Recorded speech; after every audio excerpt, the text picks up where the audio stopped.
So we are live. Okay.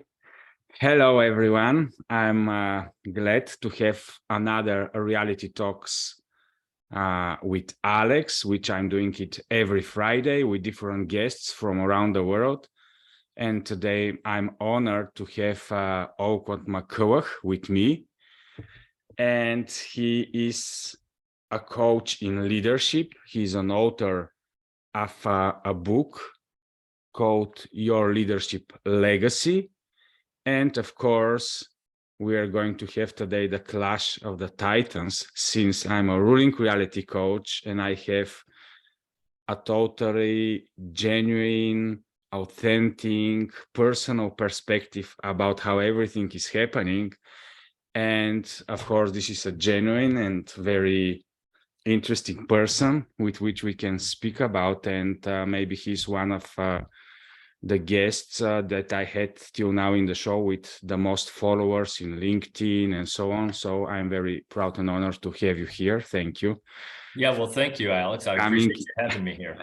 In my humble reality talks with Alex, but what I explained to my wife, because she's asking me, why are you doing these talks and why you are doing everything? I said, well, now I am really interested in collecting connections with different type of people for different type of specters of reality, and just to enrich myself and the people with which I'm connected, and not just to stay in one specific bubble, one specific type of understanding, but just to meet random people and just to be able to talk about whatever we are willing to talk about. Yeah, well, isn't that what life is about, is continuing to learn? If you ever figure out that, if you ever think you can't learn anything else, you're not much use to anybody. Yeah, and actually I am myself personally in a de-learning process. So I'm finding out more and more daily how little I know, and I'm learning a lot, and also understanding how knowledge is something that you don't need. You only need the particular thing that is necessary for your next step only. We will never learn everything anyhow, so we better not worry about it. Yeah, that's right. Yes, so if you want, we can deep dive into leadership. I have a lot of questions there. I have, by questions, because I like the question guy, our common friend, Kate McNally. And as we know, questions are the steering wheel of the mind, in a sense. Questions are leading our attention towards some specific topics. And of course, we the human beings want to know the answers, but questions are just opening doors for exploration. That's right. How I'm experiencing it. So we're not going to give any solutions today. We are not going to give specific recipes or ready to do steps in reality, because such things don't exist. But I'm really happy to go forward and see where we can go into the leadership thinking, the leadership process, and why your passion is into leadership. Okay. Yeah. So I did 23 years in the United States Army as a combat arms officer, so in the infantry and armor. So I had a number of leadership experiences and positions, and I've been a leader in one way or another for about 40 years now. And so my last duty assignment on active duty, I ran an Army ROTC program where we were training and commissioning brand new officers into the United States Army. And as I was going around talking to high school students and college students, I would always ask them what they wanted to be in life and what they wanted to do. And they'd tell me what profession they were looking at. And then they'd say, and I want to be a leader. And I'd say, great, world needs more leaders. I said, so what does that take? What does that look like to be a leader? And you get that deer in the headlights look. They thought they knew they wanted to be a leader, but they had no idea how they were going to get there. And they probably even wanted to be a leader for the wrong reasons at that point in their life. They wanted to be a leader, so they had a nicer title and more privileges and better pay and got to drive a nicer car and live in a nicer house. And those things happen generally if you're a leader, and that's good. But if that's the only reason you want to be a leader, then go do something else, because you're never going to be a good one. So I came up with a presentation on how to be a good leader. And I was going around talking to people about that. And I've been doing that for the last 20 something years. And now I've written a book about it. And now I'm going around speaking at conferences and leadership symposiums and leadership development training and all those kinds of things. And it really is my passion at this point in my life, because I just feel like we're not producing and developing and coaching and mentoring people to be good leaders today. And that's in all professions at all levels. And for example, I'm usually wondering, when I imagine leaders, I usually think for entrepreneurs, because from the last maybe 10, 15 years, I'm an entrepreneur. And what is the difference between leader and entrepreneur? So I think they can be the same. I think if you're going to be successful and you're starting your own business, then you certainly better be a good leader as well. Because if you're not, your business isn't going to be successful. Because in the end, leadership is about people, plain and simple. It's not about flow charts. It's not about organizational charts. It's about people and how you treat people, how you empower people, and how you run your organization as a leader will really determine how successful your organization is going to be. You know, I always tell people, you can have the title of a leader and be the boss and be the owner of the business, but if you aren't treating the people right, they'll work for you, but they're not going to go that extra mile. They're not going to come up with ideas to help you. If you treat them right and you empower them, now they're on your team. And it's all about a team. It's not about individuals, because if you're only using your experience and your knowledge, you're cheating yourself and your organization. Okay, so when because I have a company of more than 30 people, I want to build it in the next 2-3 years to 80 people. I'm creating divisions and so on and so on. And of course, I don't know if Kate told you, but my long-term, one of my long-term identities and things I'm moving forward towards in reality is to be a billionaire.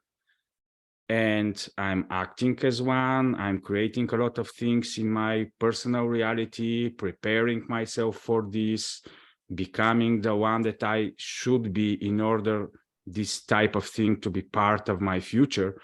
And what I found out is that if you want to be a billionaire, you are for sure a team player. Also, you work, a lot of people are working for your organizations. And for example, when I was envisioning how I'm going to do my first step from 30 to 80 people, then how I'm going to broaden my mindset in order to understand how to work with a lot of people into organizations. It doesn't matter if it's 1, 2, 3 businesses or how many businesses they're going to be. It's the same type of structures and we're dealing with the same type of beings. So I was envisioning myself and I said, well, what about if I think about being responsible for 80,000 people? What type of leadership is then? Because, okay, what I understand from you, all of us as human beings are leaders. The first leader we are the leaders of our own personal experience. We are leaders of our inner world for sure. There is no other leader there. It's only us. What I'm calling it, ruler of your own reality. So this is the first thing that I'm trying to do in my coaching business, to create rulers of their own reality. So maybe it's approximately the same as you are doing as leadership. First, how are we as human beings embracing this leadership identity? For example, the mother, as I was hearing about some of your stories, is a leader for her children. The father is a leader for his family. So this leadership principle is going all around everything in reality. So can you give us more about what is behind the identity? How can you describe the leadership as the broader perspective? Yeah, absolutely. One of the things I always say is leadership starts at home. You got to, like you said, you got to be a leader of yourself, and that takes self-discipline, and it takes good habits, and it takes some effort. And then you got to be a leader of your family. And I think that's one of the things that we're seeing today is men aren't stepping up, and women, but mainly men aren't stepping up and being the leader of their family. And then, and I don't care if you're leading an organization, and then you take it outside that to your organization, your community. And if you get big enough, maybe even your country. And I think that whether you're leading 5 people or 500 people or 50,000 people, I think the principles of leadership are still the same. It's a team, just like you said. And one of my favorite quotes, Vince Lombardi, who's an American football coach, one of the most successful American football coaches in the history of the game, he used to say, a team isn't a group of people who play together. A team is a group of people who trust each other. And that is so important as a leader. The people who you want to lead have to trust you. And so I think you get there a couple ways. One, you already mentioned it. You already have your vision. You want to be, a very successful large business owner. So you got your vision, and I'm assuming that you've come up with a plan on how you're going to get there, because that's the first step. But then I think if you want to get there, then you got to do a couple things. You got to develop a culture of your organization, because I always tell people the vision and the plan. The vision's where you want to be, the plan's how you're going to get there. And oh, by the way, it's the people in your organization that's going to get you there. It's not you. And then you got to build a culture, because the culture is what your organization stands for while you're growing it and who you are. And that is so important to build that culture right. And it's based on you, the owner, the person in charge. You got to develop that culture in the vision that you see it being. So I think the way you get there, and oh, by the way, it's never ending. So I was talking to a young man who just started his own business, and I was talking about vision and plan, and he kind of got that piece of it. And I said, and you got to build your culture. And I said, and it takes time and training and money and effort. And he said, no, it doesn't. He says, you're wrong. I said, what do you mean I'm wrong? He said, all I got to do is hire the right people. I said, good luck with that, young man. Tell me how that works out for you. So as you build that culture and get people, as you bring them in, get them into that culture, it's a never-ending cycle, because people are going to leave and you're going to bring new people in. So it's a constant thing that you got to do. I tell people that the way you do that is through training at all levels. Junior leaders, mid-level leaders, senior leaders. Because if you get an organization, let's say you said 80,000 people is what you'd like to have, obviously you can't lead all 80,000 people at the same time. So the way the Army does that, the American Army does that, is you just got levels of leadership. So I don't care how high up you get, generally, a 4-star general generally is talking to and leading 5 to 10 people. And then they're leading 5 to 10 people, or maybe 20. And then they're leading 10, 20 people. And it gets down, and generally the thing we say is about 30 people is about the maximum that you can really lead. And so you want to have those levels. So you want to train each one of those levels. And every time they get promoted, because as they do well, you'll promote them to the next level. Then you got to bring them back in and train them how to be a good leader at that level. So it's a never-ending cycle. And a mistake I see people make and corporations make is that when things get tight, training is the first thing they cut out. And that should be the last thing you cut out, because that's your force. Richard Branson, who obviously very, very successful, I think everybody knows who he is. He always had this saying, train your people good enough that they can leave and go find another job, but treat them well enough so they don't want to. And that's kind of what I'm talking about. You gotta build that team, and they got to trust you. And if they trust you, then that's most of the battle. Yeah. Can I just now here put something which I think it's very important for me and for leadership to put it into the context, because I don't know if you know this principle about mastermind,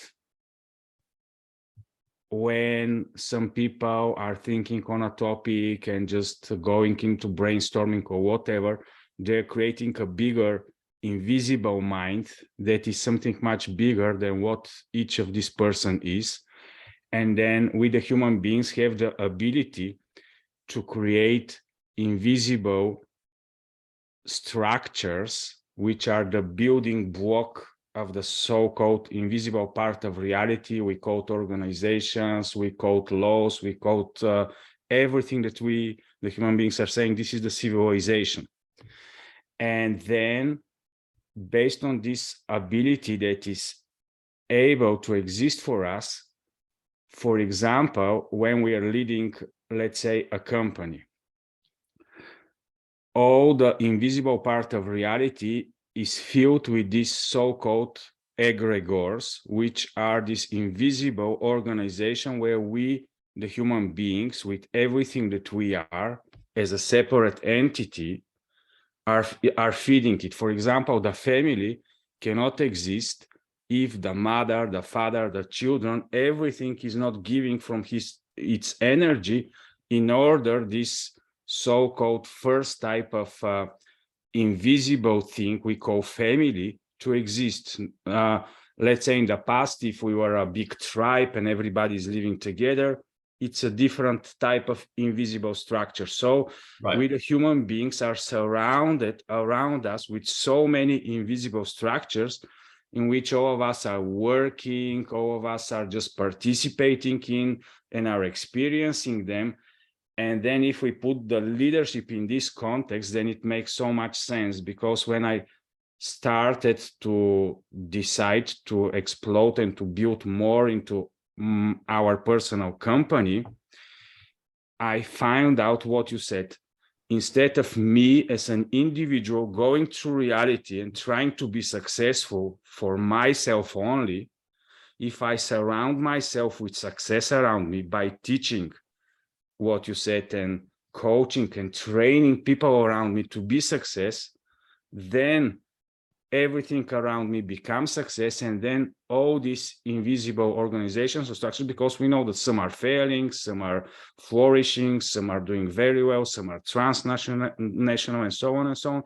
So what we human beings are doing more of our time, we're working or giving our energy to this type of invisible structures that are then, of course, giving us back all the beautiful fruits that we enjoy, because what we're enjoying from the family life, we're enjoying the security, we are enjoying the internal peaceful structure, and so on and so on. We're having so much feelings, but we are also constantly, each of the participants of this family, giving for this thing to exist. The father is working in order to have a nice house, everything to be there for the family to experience, so that when he comes back in the evening, all this so-called invisible entity to feel and to experience this energy.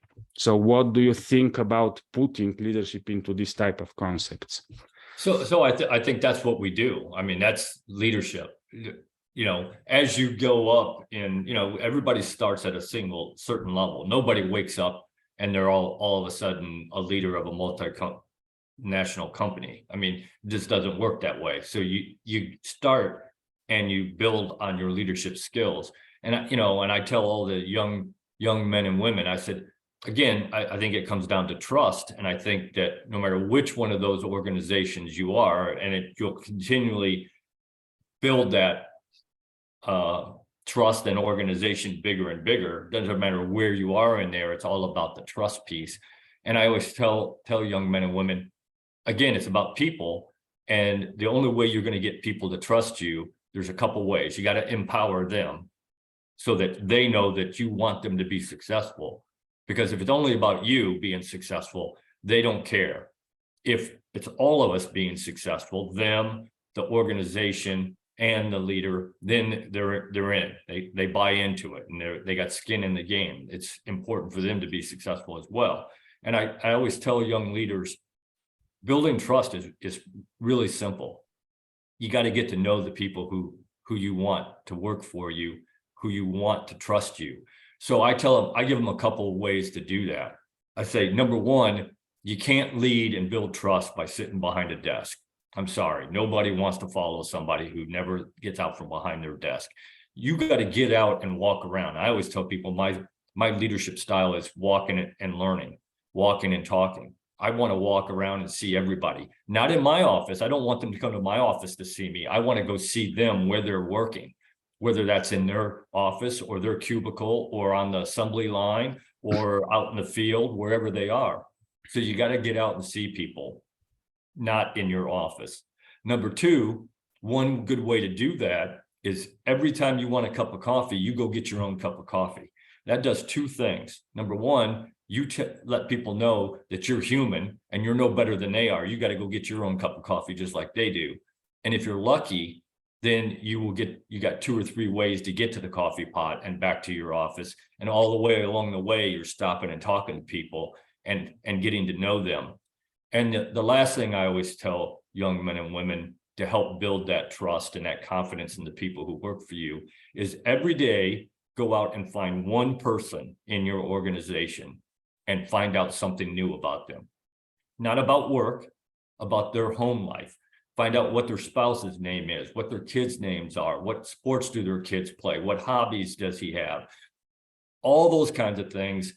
And you'll start seeing that trust just grow exponentially. Now you got to keep the boss worker relationship. I got that. But I think you can get to do that, get to know them without crossing that line. Yeah, because there is a big dilemma about what is the difference between the company culture and the family culture. If we transfer and translate and try to create a family out of a company, we are not going to have performance and we are not going to have output and results, because it's different structures. I mean, different end goals for the different structures. For example, just imagine in the army, if all of you are just like a family, in a sense that you don't create the output that is expected from you, then it's not possible to be the same way. All this, right. That's why it's very important for all of us, the beings, to know in what type of organizations, these so-called invisible entities, we are part in, and where are our leadership skill to be expressed, and of course to what extent based on what we are exactly doing, because it's not possible everyone to be the big boss. Absolutely. But I think if you build the culture right and you communicate it to people and you train them in the culture that you expect, and you got to hold people to standards, there's no doubt about it, then I think that you can start to build that family type organization. And the best organizations out there feel like it. I was talking to somebody one time that had high up in Walmart, not up at the very top level, but had been at Walmart for a long time and was a leader in the organization. And he told me that when Sam Walton died, the organization changed.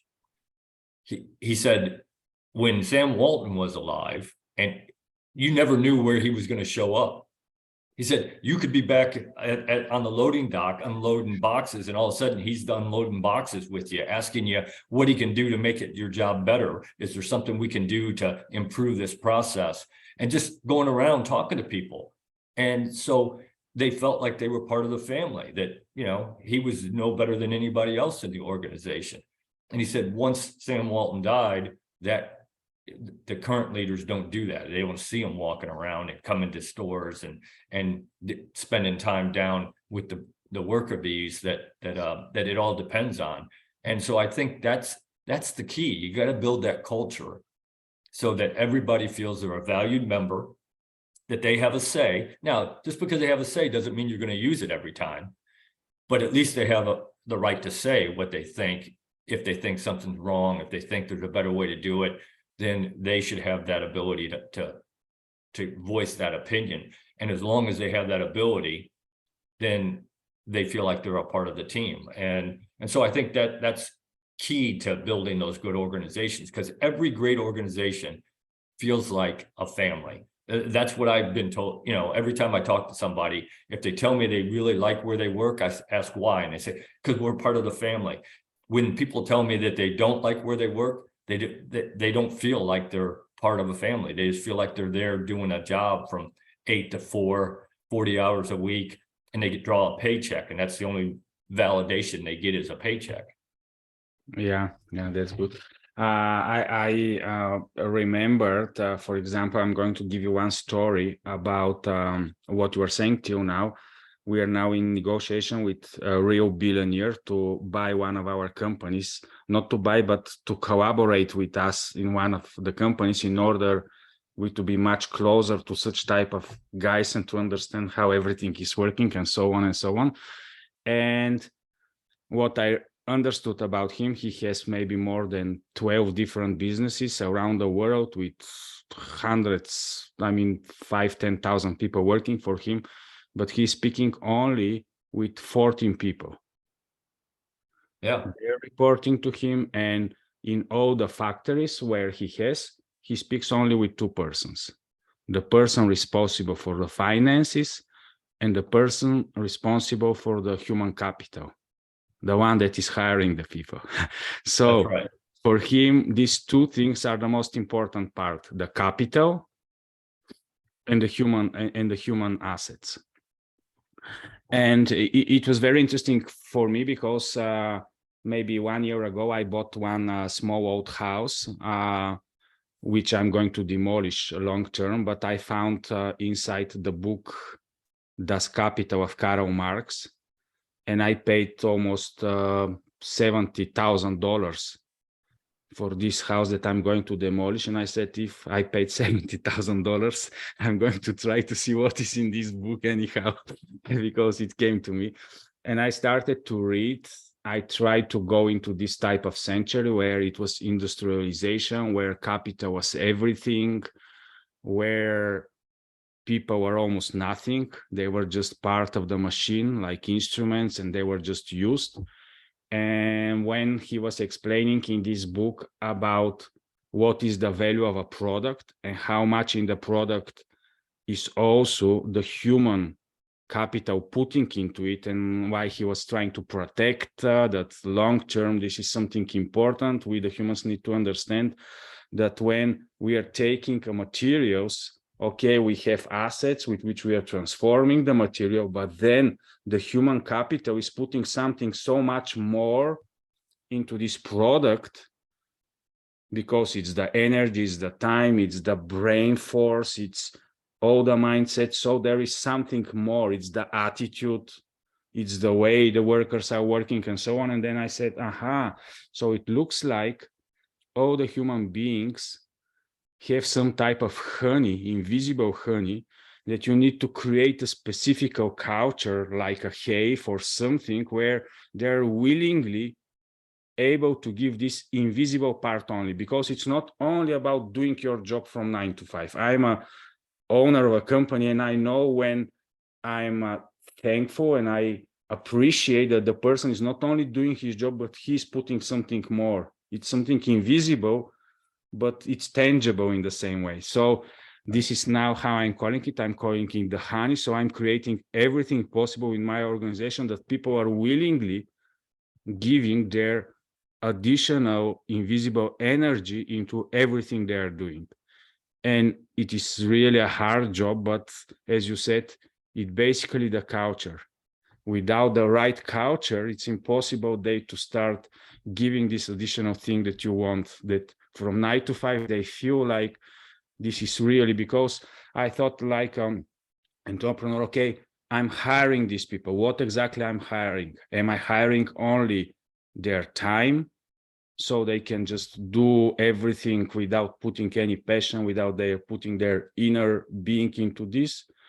Or how can I do that everything that they just put it into their job, and it is given not for me, it's given for this, again, invisible organization? But what are your thoughts on this? Have you experienced? Yeah, so I always tell you young, certainly young business owners, but any business owner I talk to that asks the question, I always tell them, look, you need to hire for attitude. not talent.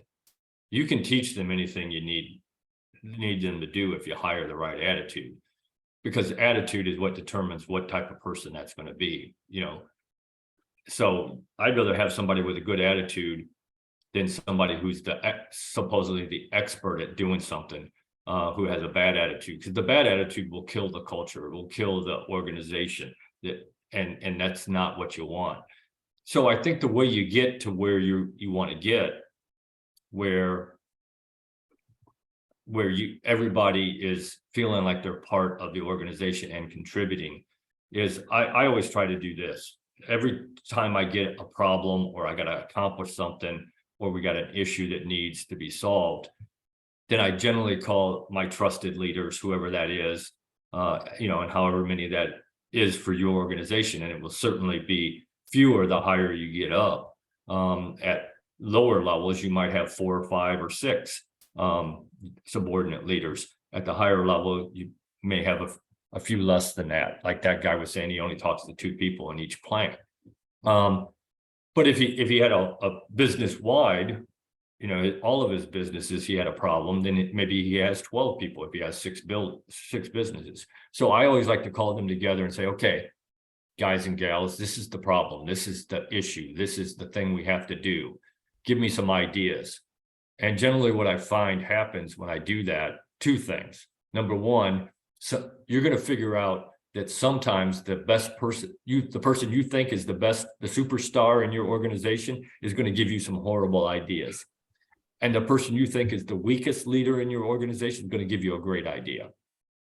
So you let them throw it out there. You're under no obligation to use any of those ideas. But generally what I figure out I do is this, is I'll take a little bit of Alex's ideas, a little bit of Keith's ideas, a little bit of my ideas, and we'll put them together. And now we have a solution. So when that happens, 2 things happened right there. Number one, you showed everybody that they are a valued member of the team. You let everybody have their opinion. Let it throw it out there. You may not have used it this time, but you might use it next time. So they feel like they are a valued member of your team. And number 2, it's no longer Colonel McCulloch's ideas and solutions. It's our solution. So they got skin in the game now. Now they want to be successful because it's part of their solution, not just you telling people what to do. Because communication is so valuable, and it's got to be a 2-way street. If you think as a leader that communication is you telling people what to do and when to do it and how to do it, you're not a leader. At best, you're a boss, and at worst, you're a dictator. And is it necessary, according to you, when you're trying to create this type of family spirit, as a guarantee, the people in the organization to have part of the ownership, or some of the leaders of the organization to have access to options or whatever? So I'm not a businessman, so I don't know the ins and outs of that. If it makes sense for you as a businessman to do that, and lots of successful businessmen have done that. Steve Jobs did that with Apple, and you know, lots of businesses do it that way, where they get options and get to buy in and be I wouldn't say part owner, but they have some stake in the company.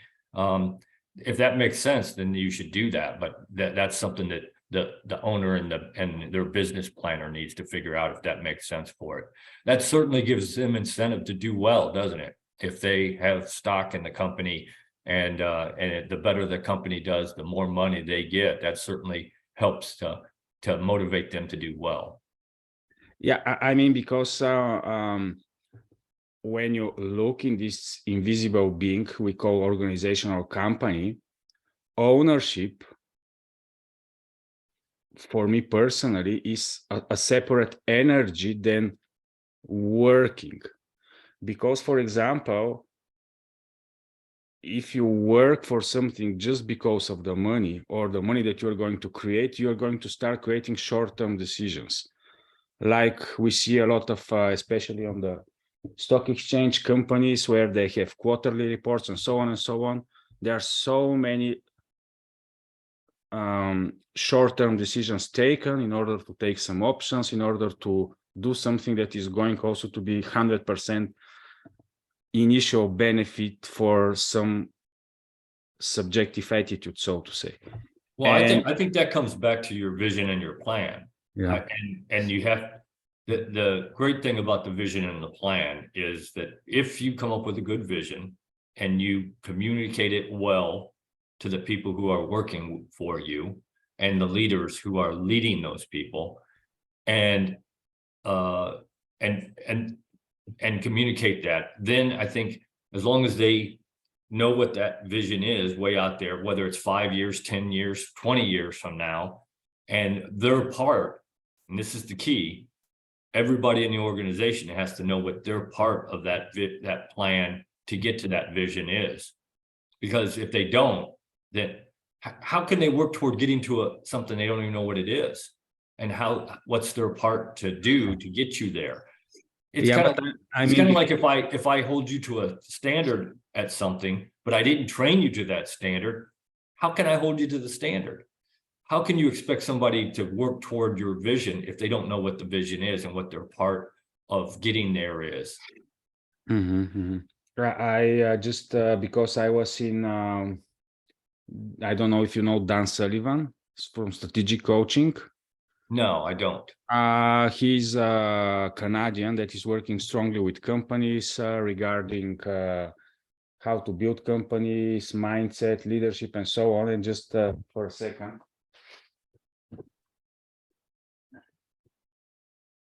I still haven't read his book, but it's what's in it for them.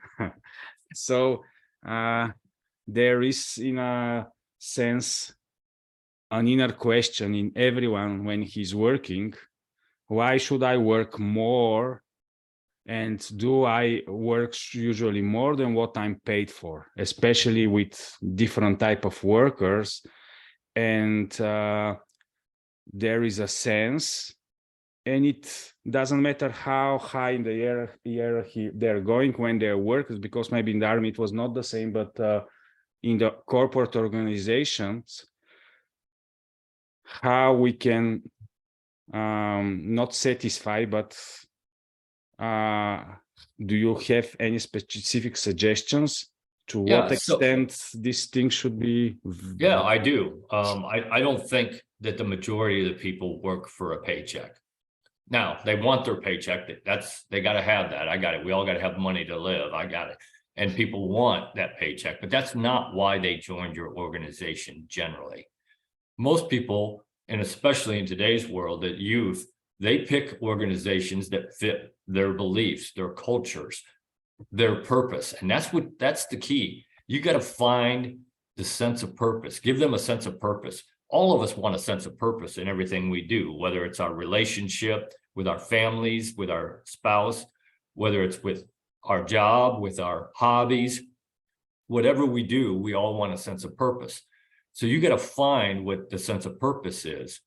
And I always tell people the way to do that is figure out what makes your organization unique. Why was it that somebody decided to join your organization over somebody else's organization that may even do the exact same thing you're doing, but they chose them over you? My guess is most of the time it won't be because of money. Most of the time it's going to be because of the culture that you have developed and that fit their purpose. And I believe that is the case.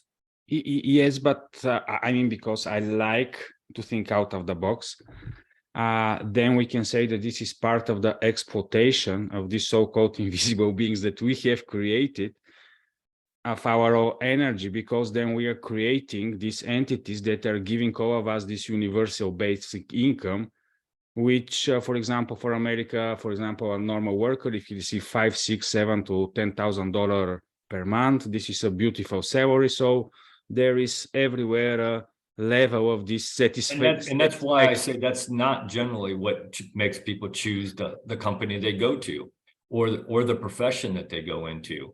They do it because of their sense of purpose, what it is they want out of life, out of going to work every day, and what they're doing. They want it to be valuable. They want to feel that sense of purpose of why they're there and what they're doing is important.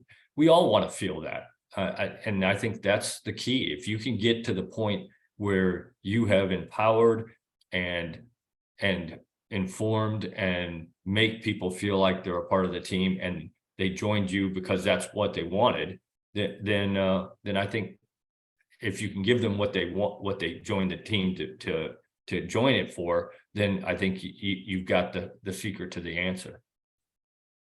Yeah, I mean, it's on different levels, especially in organizations, because there are type of peoples that like this level type of universal basic income that they're receiving through the organizations. They're feeling well, they're interacting, they're feeling lively. Of course, in reality, we can label this as a normal transaction of exploitation in a way. And then the other interesting thing is that if some of them are dreaming to become rich, to become something more, it is not possible to happen through this type of structural working processes that are usually kept and created in the organization. And of course, there are some people in the organizations which are much more entrepreneurial type. And what I've heard from some people, that this type of leaderships, type of entrepreneurship mindset, if we have it in our companies, for example, and if some of them decide to leave in order to create their own businesses, I've heard about such type of ideas where you say, okay, I heard you're wanting to leave. Let me give you the money and let's make 50-50 in your new business. So in a sense, when you hire someone, you need to create part of the vision of how he's growing into the organization, also to give him option for exit plans on the different levels where you are long-term into some type of collaboration with him, even if he wants it, of course, from one level forward. Yeah, so I think business owners make two mistakes when we're talking about this. Number one, they don't have a development plan for people that want to develop. I got it. There's some people who don't want to, and there's some people who are there only for a paycheck. And as long as they do their job and they're happy with a paycheck, good for them. They don't have to move up. But you got to have a developmental structure and a program so that people can move up if they want to, which includes training people, educating people, allowing people to get a higher education, all those things that we need as people move up to the next level. They need those kinds of things. The second thing I think that companies make a mistake is, and the Army, American Army is just as bad about this as anybody, is that up or out mentality, that if you don't want to move up and you can't move up, then we don't need you anymore. And that's a horrible concept. Absolutely horrible, because that causes the Peter principle, where we promote people way beyond their ability. If we let people feel comfortable wherever they decide they want to be and let them stay there if that's where they want to be. If somebody wants to be a mid-level manager or leader and doesn't want to go any higher, as long as they're doing their job, then who cares? So I think those are two things that you got to really watch out for. You got to have something that allows those ambitious, I want to better myself. You got to have some way that they can do that. And it needs to be well-defined and standards that you got to meet to move to the next training and maybe even the next position. And then you got to let people, when they figure out where they want to be, maybe they could be a higher leader, but they want to spend more time at home with their family. They don't want that extra burden, that extra responsibility. Even if it comes with more pay, they're happy where they are and they want to spend time with their family, or whatever the reason is. You got to let those people stay where they are. For example, in your book, your leadership legacy, and you are strongly willing to go into creating more leaders and this mindset. What type of people are they going to become in this type of organizations, the leaders that you want to see?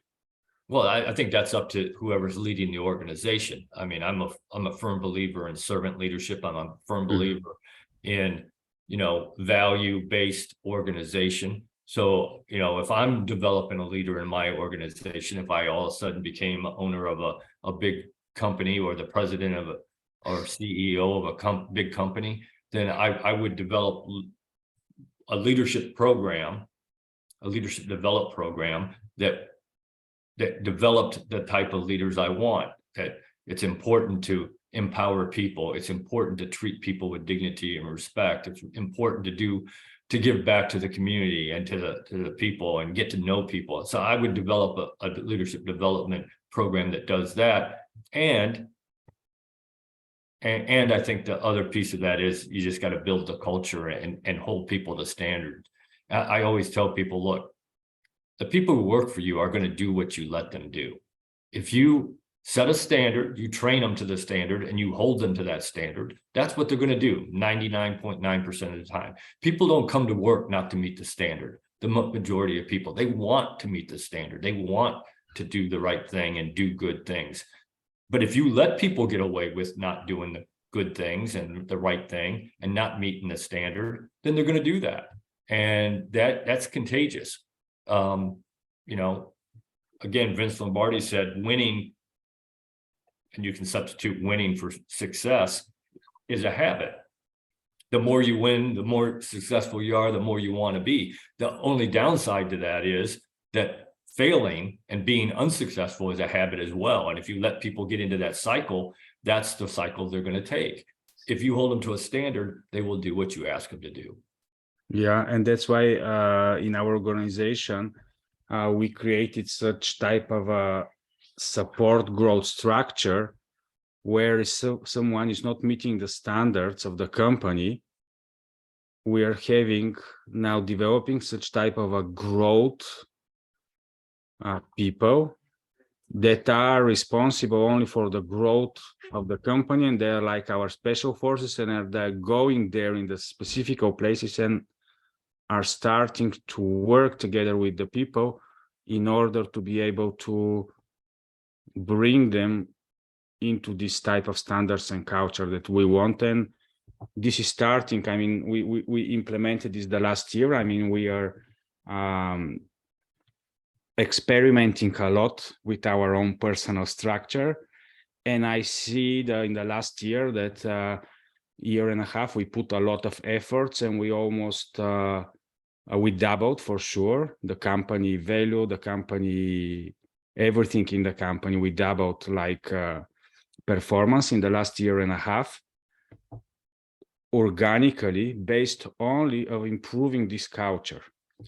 Yeah, and the way we're thinking and the mindset. Yeah, well, I think to get there, to do what we're talking about, I think you got to have regular feedback to the people who work for you. And whether that's formal in the form of a counseling piece of paper that says this is what we ask you to do, this is what you've done, these are the things you didn't do very well. And here's the difference between a boss and a leader. A boss says, hey, Alex, you're not meeting the standard, fix it. A leader says, Alex, you're not meeting the standard. Here's why. Here's what the standard is. This is what you've done. So here's why you're not meeting the standard. And this is how we're going to fix it together. Come up with a plan, whether it's a month long, 6 months long, a year long, whatever it is, things that we're going to do to make sure that you're now back up to standard. Because here's the problem. Somebody that's working for you may not even know they're not meeting the standards that you expect them to meet. They may think they're giving you exactly what you want. And if you don't tell them that they're not meeting the standard and here's how to fix it, then they don't know. And whose fault is that? That's your fault. Yeah. Because you're not letting them know that they're failing. So I think that's a huge part of being a leader, is giving that feedback on a regular basis. I know in the Army, we do it every quarter. I know, and I've talked to several companies trying to get them to implement a written counseling every quarter for the people you are in charge of. And again, if you're in charge of 100 people, you're not going to write 100 counseling, because you probably got 4 or 5 other people below you. So you go to your next line supervisor and you counsel those 5, 6 people, and then they go down and they counsel 5 or 6 people. And if you do that, then everybody gets good feedback, good and bad, because this is important to give great feedback as well. I mean, we all as leaders want to pat somebody on the back and say, hey, great job. And we all as workers want to get that, but you got to give good and bad feedback, and you have to do it in a organized way that people, a consistent way where people know what they're going to get. Yeah, I mean, we have started and we are implementing this book traction and this EOS type of systems in the moment in our company.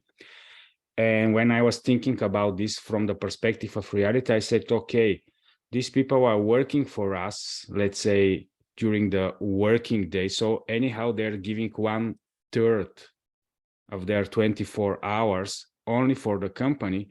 So in a sense, what they're experiencing during the day is part of the assets of the company. So how we as a company are going to extract this daily experience in order to gather everything that got awareness in their experience during these working processes, and then we can convert it and transform it into assets. And what we started, everyone in the company has a weekly Zoom call where they are reporting their challenges, their successes, specific tactics, and so on. And we have monthly reviewing of all the results. Yeah. And then we have quarterly reviewing and bi-yearly reviewing of the results. And it works well. We have a specific person dedicated only for this type of communication. Of course, maybe as you're saying, as more big company we become, we are going to split them and create such type of people. But I see now how important is this type of observational processes, because it is like we do it in the personal development or everywhere with the mindset we know, okay, what we observe is actually part of the reality we are creating, because through our observation we are getting awareness, we understand what is happening, and so on. So and this is how I'm training and this is what we are implementing in our corporate structure, that everything that a person that is working for us is experiencing during the working hours that is connected to the company is part of the asset of the company. So we're in a way trying to transform this into coming on a bigger level, to analyze it, to see what needs to be changed, adapted, and so on, or what needs an immediate response from us. And yeah, this is helping a lot, but of course it's so much that is daily on a constant adaptational process, because first we are growing, we are not in a stagnant structure, and we are really willing to implement a lot of these so-called invisible cultural processes, because this is what I found out the last 2 years that is really creating this type of invisible being, that where people are attracted to stay, to work, and to really give their so-called internal attitude towards the growth of the company, and it helps us a lot. Yeah, well, I think again, the counseling I'm talking about isn't one-way street. It isn't me just talking to you, because again, if you think you know everything about what's going on, you're kidding yourself.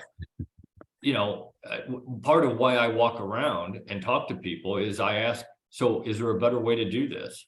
Does it make sense what we're doing? What tools do you need to make your job better?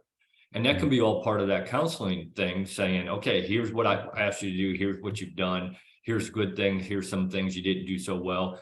What do you think we could do to help you get better, to help you do your job better, to help the organization get better?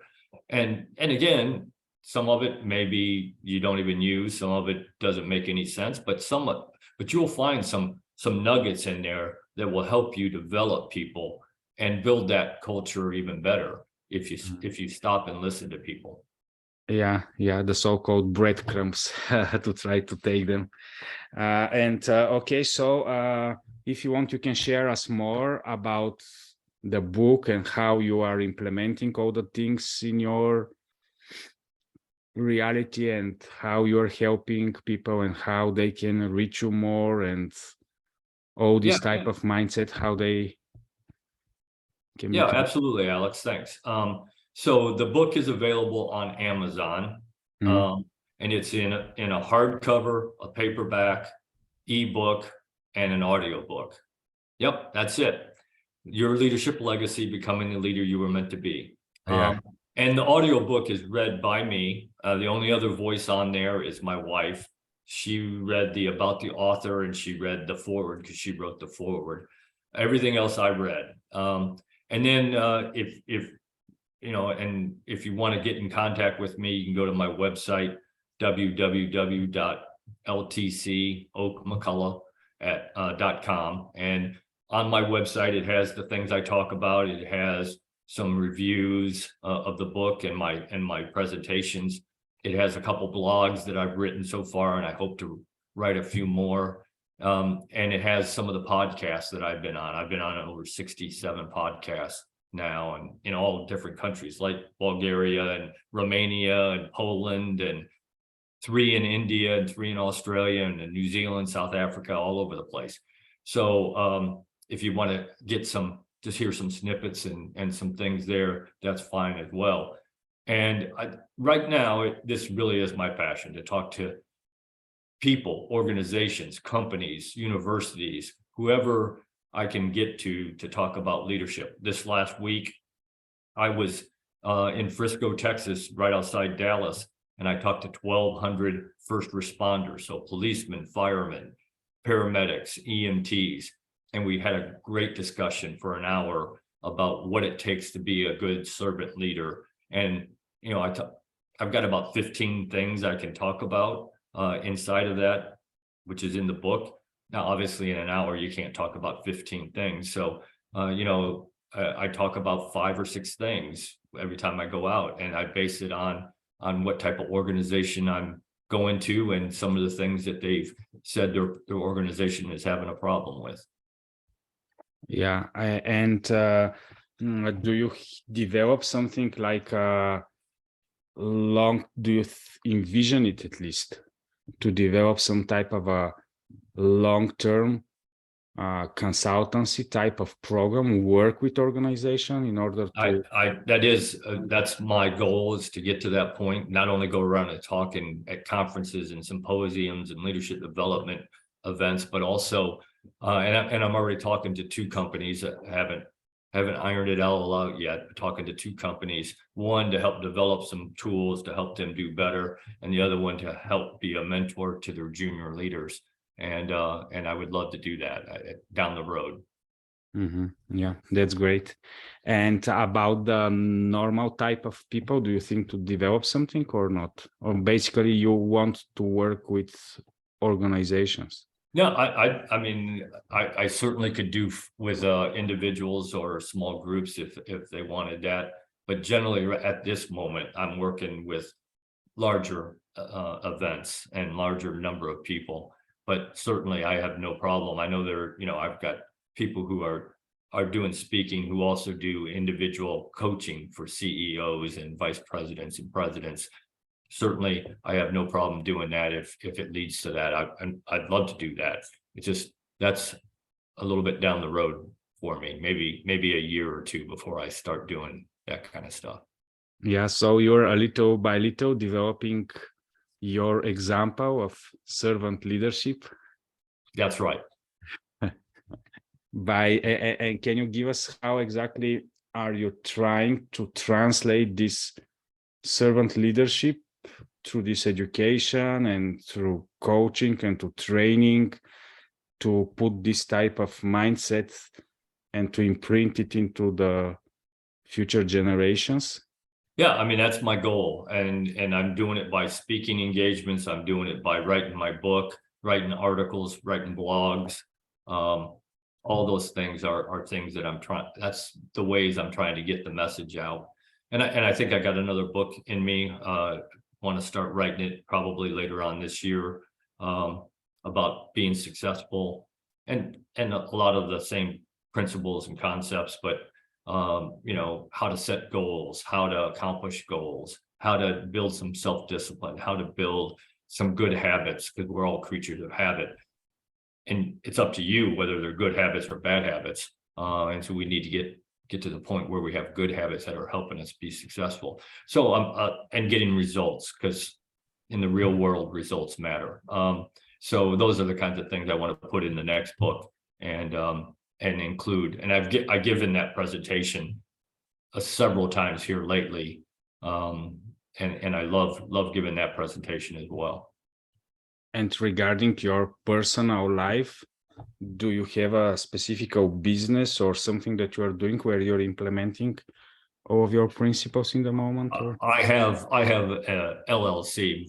I'm the only person in it right now. Maybe somewhere down the road I'll have more people, but right now it's just me. Now you're the leader. Yeah, leader of me. Yeah, that's good. That's a good beginning. Yes. Yeah, we all got to start somewhere. Yeah. But you are willing to explore this? Yeah, going down the road, absolutely. I'm willing to explore, and maybe, you know, maybe I've got 2 or 3 different people who are working for me, going out and giving the same message and helping to train. You know, if I get busy enough where I can't do it myself, then that's the route we all have to go. And maybe I'll choose to go that route, even if I'm not so busy I can't do it myself. But I just want other people to be able to help spread the message. So actually, after you finished, retired from the army, you haven't working in the civilian sector? Or so I worked at a food bank. I was the associate director of a food bank, where I ran the day-to-day operations of a food bank for almost 2 years. And now I'm a Department of the Army civilian. I work for the Department of the Army, helping develop the next generation of leaders for the Army and the nation. Like educational? Yep. I recruit for it, and I mentor and I coach, and on occasion I will even teach a class or 2. But my main job is to bring them in and to help mentor and coach them. And then we've got other people who are doing most of the instruction. And for example, because anyhow, we are reality talks with Alex, and I don't like to ignore anything in reality. Do you have some observations about all these military conflicts, and not like an opinion, because everybody has an opinion, but like a generality? Can we evade them? Are they inevitable? And how do you think see things performs? Because, for example, I liked very much one saying that was that we are always preparing for the wars of yesterday. Yep, absolutely, we are. I mean, from this type of mindset perspective, do you find something that are interesting for you? Or so I mean, not specifics. Yeah, conflicts are always going to happen. Yeah. Anybody who believes other than that is just dreaming. As long as there's human beings on this earth, there's always going to be people fighting. That's just the way it is.